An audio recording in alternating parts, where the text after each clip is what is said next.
Inaaral ngayon ng Department of Agriculture ang pagbuo ng sistema na magpapakita sa pagbiyahe sa baboy mula sa source nito hanggang sa retailer. Kasunod po yan ang resulta ng monitoring na marami pa rin ang hindi makakasunod o nakakasunod sa maximum suggested retail price sa baboy. May ulat on the spot si Bernadette Reyes. Bernadette? Connie, sa latest na data galing sa Department of Agriculture ay nasa 39% pa lamang na mga retailers sa Metro Manila ang nakakasunod sa maximum SRP. Kaya naman may mga pinaplano ang Department of Agriculture para mapababa ang presyo ng baboy sa mga pamilihan.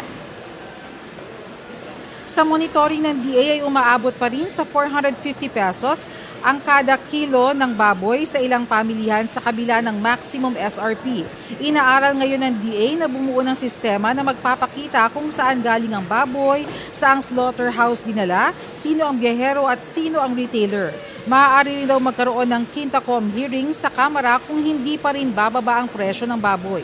Samantala, nananatili ring mababa ang bilang ng bigas na nailalabas sa mga NFA warehouse, kaya man pinag-aaralan na magkaroon ng accredited kadiwa stores sa pamamagitan ng mga dating NFA retail outlets para mas mabilis ang pagbenta ng bigas na nagmumula sa warehouse ng NFA. Sa ngayon, mababa naman ang presyo ng isda pero maaari raw tumaas ito ng 15 hanggang 30% sa Holy Week.